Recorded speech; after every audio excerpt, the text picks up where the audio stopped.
अस्सलाम वालेकुम फ्रेंड्स, हम हैं Bahleem organics and health care Pakistan और आप देख रहे हैं हमारा यूट्यूब चैनल। तो दोस्तों, जैसा कि आप जानते हैं कि हम एक एक्सपीरियंस शेयरिंग ग्रुप हैं और आपके साथ शेयर करते हैं अपने experiences regarding farming, disease and health care. और इसी सिलसिले में आज हम आपके साथ शेयर करेंगे अपना experience regarding free range farming.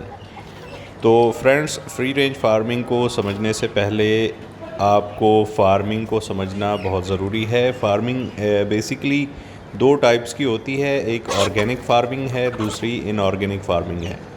Organic farming में एंटीबायोटिक्स और सिंथेटिकली ऑब्टेन्ड मटेरियल्स वगैरह इस्तेमाल नहीं किए जाते, जबकि इनऑर्गेनिक फार्मिंग में इन चीज़ों का इस्तेमाल होता है। ऑर्गेनिक फार्मिंग का प्रोडक्शन लेवल कम रहता है, लेकिन जो प्रोडक्ट्स उससे ऑब्टेन होती हैं वो खासी महंगी होती हैं और जिनका पाकिस्तान में फ़िल वक्त कोई ऐसा चार्म नहीं है। आपके ऑर्गेनिक अंडे, आप कभी भी इस गुमान में मत रहिएगा कि अच्छे रेट्स में बिकेंगे।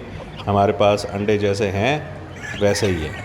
और दूसरा इनऑर्गेनिक फार्मिंग ये है कि जिसमें हम कमर्शियल फ़ीड वगैरह, एंटीबायोटिक्स और दूसरे सिंथेटिकली ऑब्टेन प्रीमिक्सेस वगैरह इस्तेमाल करते हैं। तो ये था बेसिक सा इंट्रोडक्शन। ये दोनों types of farming further device होती हैं आगे जाकर फ्री रेंज फार्मिंग में, पास्चर रेज्ड फार्मिंग में, और दूसरी कुछ ऐसी अक़साम हैं जैसे हम केज फ्री और केज चिकन वगैरह, इस तरह की टर्मिनोलॉजीज़ हैं जो कि आजकल बहुत आम हैं। लेकिन हमारा दूसरा टॉपिक नहीं है, हम आपके साथ आज अपना एक्सपीरियंस शेयर करेंगे रिगार्डिंग फार्मिंग ओनली। तो दोस्तों, बात करेंगे फ्री रेंज फार्मिंग की, तो सबसे पहले कुछ मिसकॉन्सेप्शंस और मार्केट गिमिक्स को समझ लें तो ज़्यादा बेहतर रहेगा।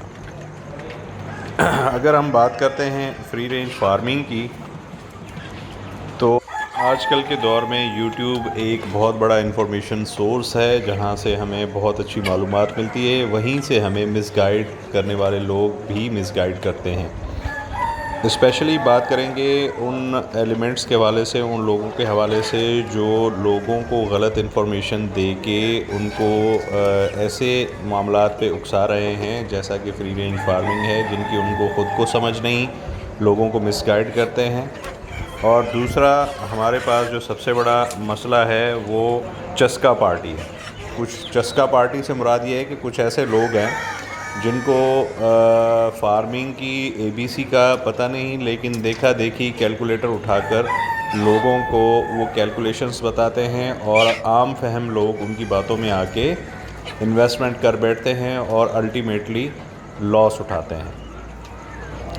तो दोस्तों, फ्री रेंज फार्मिंग करने से पहले सबसे इम्पॉर्टेंट चीज़ ये है कि आप पहले चिकन की अपनी जो आप ब्रीड रखना चाह रहे हैं उसकी फ़िज़ियोलॉजी को समझें कि फ़िज़ियोलॉजी क्या है, वो कितना वेट अटेन करती है, उसका फ़ीड इनटेक क्या है और उसकी लेइंग एज और लेइंग कैपेसिटी क्या है। प्रिवेंटिव मेजर्स में आप कौन सी वैक्सीन्स कब इस्तेमाल करेंगे। जब आपको उस बर्ड की जो आप फ्री रेंज में रखना चाह रहे हैं उसकी जब आप फ़िज़ियोलॉजी समझ लेंगे तो उसके बाद दूसरे नंबर पे जो बात आती है कि वो ये है कि आपके पास बर्ड्स के लिए रोमिंग एरिया कितना है और आप कितने बर्ड्स की फार्मिंग करना चाह रहे हैं। अगर तो आप रख रहे हैं 4000 बर्ड्स और आपके पास ज़मीन जो है रोमिंग के लिए, यानी कि बर्ड के आवारा घूमने के लिए आपके पास 1 एकड़ है, तो फिर आप बहुत बड़ी गलती कर रहे हैं। उस एरिया में फ्री रेंज नहीं हो सकता। मैक्सिमम आपने 1000 बर्ड्स रखते हैं और उनको फ्री रेंज के लिए मिनिमम कम से कम आपने 2 एकड़ का एरिया देना है। उसके बाद वेरिएबल्स आ जाते हैं कि आपके पास जो रोमिंग एरिया है क्या वो फ्री रेंज के लिए सूटेबल है भी या नहीं। फ्रेंड्स, चलें step by step from the beginning आपके साथ हम अपना एक्सपीरियंस शेयर करते हैं रिगार्डिंग फ्री रेंज फार्मिंग। तो दोस्तों, free range farming, let's suppose अगर आप 1000 बर्ड्स की कर रहे हैं तो सबसे पहले आप जो बर्ड्स लाएंगे वो डे ओल्ड बर्ड्स होने चाहिए। पहला महीना आप उनको अपने शेड में ही रखेंगे, ब्रूडिंग एरिया में रखेंगे। जहाँ पर अगर इन केस आप लेयर्स ला रहे हैं लेयरिंग के पर्पज़ से, तो आप उनको फर्स्ट मंथ में लेयर की स्टार्टर फीड चलाएंगे। कुछ दोस्त ये गलती करते हैं कि उनको बूस्ट देने के लिए ब्रॉयलर की फीड चलाते हैं। ये एक बहुत गलत प्रैक्टिस है। ब्रॉयलर की प्री स्टार्टर फीड हो या लेयर की प्री स्टार्टर फीड हो, दोनों का प्रोटीन लेवल सेम होता है, लेकिन अदर न्यूट्रिशन वैल्यूज़ में थोड़ा सा डिफरेंस होता है। इसी वजह से जो लेयर की स्टार्टर फीड है वो कुछ चीप होती है। पहला महीना आप उनको अपने ब्रूडर में ही रखेंगे। वहाँ पर आप उनकी फीडिंग, वैक्सीनेशन और प्रिवेंशन में जो मेडिसिन चलाना चाह रहे हैं वो आप वहाँ पर चलाएंगे। पहले महीने के बाद जब आपके बर्ड्स 300 से 350 ग्राम्स का वेट अटेन कर लेंगे, फिर आप उनको अपने फ्री रेंज एरिया में स्लोली एंड स्टेडी आप उनका सिर्फ शेड का दरवाज़ा खोलेंगे, ज़बरदस्ती बाहर नहीं निकालना। और दूसरे नंबर पे बात आती है कि फ्री रेंज में बर्ड्स के आ जाने के बाद उनको एक सूटेबल एरिया होना चाहिए जहाँ पर वेजिटेशन हो। आपने घास काट कर नहीं देनी है, वहाँ पर ऐसा वेजिटेशन सोर्स हो जो कि न्यूट्रिशस हो और बर्ड्स वहाँ पे अपनी ज़रूरत के मुताबिक ख़ुद वहाँ से जो वेजिटेशन सोर्स है वो हासिल करें। ठीक है, उसके अलावा जो आपके पास जो रोमिंग एरिया होगा उसको आप डिवाइड करेंगे। 2 पार्टीशंस में डिवाइड करें या 4 पार्टीशंस में डिवाइड करें या 3 पार्टीशंस में डिवाइड करें। सारा रोमिंग एरिया एक ही टाइम पे आपने उनको नहीं देना। ठीक है, उससे ये होगा कि जब आपके बर्ड्स जो है एक एरिया में रहेंगे, वहाँ पर वो बीटें करेंगे, वहाँ पर वो घास खाएंगे या वहाँ से वो अपने लिए एक फूड सोर्स तलाश करेंगे, तो वहाँ पर वेजिटेशन जो भी होगी वो स्लो एंड स्टडी ख़त्म हो जाएगी। ठीक है, अगर तो आप उनको पूरा रोमिंग एरिया सारा एकदम से ही दे देंगे तो वो विदिन 2 to 2.5 मंथ्स, 2.5 महीने के अंदर वो सारा जो वेजिटेशन सोर्स वहाँ पर ज़मीन से वो अवेलेबल है ज़मीन में, वो सारा ख़त्म हो जाएगा और दोबारा उगना उसका मुश्किल हो जाता है। तो तीसरे नंबर पे जो दरख्त होते हैं या ऐसे शेडी एरियाज़ जिनके साए में आपके बर्ड्स जाकर बैठें, वहाँ पर रिलैक्स करें, उनका होना भी लाजमी है। और उसके बाद जो है आपने वाटर सोर्स की अवेलेबिलिटी इंश्योर करनी है। ऐसा ना हो कि आपका वाटर सोर्स तो आपके शेड में हो और आपके फ्री रेंज का जो रोमिंग एरिया है उसमें आपके पास वाटर सोर्स ना हो।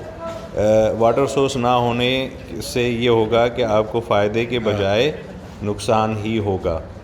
और तीसरे नंबर पे बात ये आ जाती है कि अक्सर दोस्तों को ये मिसकंसेप्शन है कि हम फ्री रेंज में कम फीड में हम वही रिज़ल्ट्स अटेन करेंगे जो कि कमर्शियल फ़ीड पे विद इन द शेड जो मुर्गियां पाली जाती हैं उनसे जो नताइज हासिल होते हैं, हम जो है कम फीड इस्तेमाल करके वही रिज़ल्ट्स हासिल करेंगे। तो दोस्तों ऐसा बिल्कुल नहीं है, इस गुमान में बिल्कुल मत रहिएगा। के फ्री रेंज में आ जाने के बाद निस्बतन उन मुर्गियों के जो शेड के अंदर रह रही हैं, आपको फ्री रेंज के बर्ड्स का ज़्यादा ख़याल रखना पड़ता है कि ऐसा ना हो कि उनका जो न्यूट्रिशनल इंटेक है वो कम हो जाए। काफ़ी दोस्त ऐसी गलती करते हैं कि फ्री रेंज में बर्ड्स को छोड़कर और देसी फीड चलाते हैं जिसमें जवार, बाजरा, गंदम, मकई वगैरह है और एक्सपेक्ट करते हैं कि ये ब्रीड जो है हमें 3.5 से 4.5 महीने में अंडा दे देगी। तो ऐसा बिल्कुल नहीं है। अगर आप फ्री रेंज में भी बर्ड्स को छोड़ते हैं और देसी फीड चलाते हैं तो 7 से 7.5 महीने, 8 महीने तक आपको अंडा नहीं मिलेगा। और उसके बाद भी जो अंडा मिलेगा वो as per laying capacity of bird नहीं होता। अगर बर्ड की कैपेसिटी 60% है तो देसी फीड पर फ्री रेंज में हो चाहे विद इन द शेड हो, वो आपको 40, 45, 50% से ज़्यादा प्रोडक्शन नहीं देगा। और अगर तो आप देसी फीड ही दे रहे हैं लेकिन आप उनके न्यूट्रिशनल इंटेक का ख्याल रख रहे हैं तो फिर हो सकता है ये चीज़ मुमकिन है कि आपको with in the capacity bird जो है वो प्रोडक्शन दे दे। दरअसल बात यह है कि काफ़ी दोस्त ऐसे हैं जो इस मिसकंसेप्शन में रहते हैं कि फ़्री रेंज फार्मिंग दरअसल एक ऐसी फार्मिंग है जिसमें जो है इन्वेस्ट करने के बाद, बर्ड्स लाने के बाद आपका फीड इनटेक कम हो जाएगा, आपका प्रोडक्शन लेवल बढ़ जाएगा, आपको फार्मिंग बहुत इकोनॉमिकल पड़ेगी। तो ऐसा बिल्कुल नहीं है। तकरीबन सेम ही हो जाता है अगर आप बर्ड्स को विद इन द शेड रखें या फ्री रेंज में रखें। सिर्फ जो डिफरेंसेस आते हैं वो ये आते हैं कि आपका बर्ड जो है वो स्ट्रेस फ्री रहता है, फ्री रेंज में हैप्पी रहता है, खुश रहता है। उसमें स्ट्रेस ना होने की वजह से उसके ऊपर डिज़ीज़ का अटैक बहुत कम होता है। लेकिन जो सीजनल डिज़ीज़ हैं जैसे फ्लू वगैरह है या कुरेज़ा है, उनका इफ़ेक्ट बिल्कुल होता है। फाउल पॉक्स का अटैक बिल्कुल होता है। सो इनकी प्रिवेंशन में कभी भी बेएहतियाती ना करें, इनके प्रिवेंटिव मेजर्स हमेशा लें। और इसके अलावा ये चीज़ समझ लें कि फ्री रेंज फार्मिंग का मकसद बिल्कुल ये नहीं है कि आप अपने पैसे बचाएंगे और आपको प्रोडक्शन मिलेगी। फ्री रेंज फार्मिंग का मकसद ये होता है कि आपके बर्ड की जो एग क्वालिटी है, उसका जो न्यूट्रिशनल लेवल है और आपके बर्ड का जो मीट है उसकी क्वालिटी हमेशा अच्छी रहेगी। लेकिन फ्रेंड्स, ये बात है कि अगर आप फ्री रेंज फार्मिंग कर रहे हैं तो comparatively within the shade जो फार्मिंग की जाती है उससे आपको free range farming approximately maximum 20% जो है वो चीप पड़ती है। 20% आपके अखराजात फ्री रेंज फार्मिंग में निस्बतन दूसरी फार्मिंग्स के कम आते हैं। तो दोस्तों, ये है हमारा experience regarding free range farming. ताकि आप हमारे ये बर्ड्स देख रहे हैं जो कि इस वक्त फ्री रेंज में रोमिंग कर रहे हैं। तो दोस्तों, ये था हमारा experience regarding free range farming. अगर हमारी वीडियो और इन्फॉर्मेशन आपको पसंद आए तो वीडियो को लाइक कीजिएगा, चैनल को सब्सक्राइब करके बेल आइकन को प्रेस कर दीजिएगा और अपने कीमती कमेंट्स से हमें ज़रूर आगाह कीजिएगा। वीडियो देखने के लिए बहुत शुक्रिया। अल्लाह हाफ़िज़।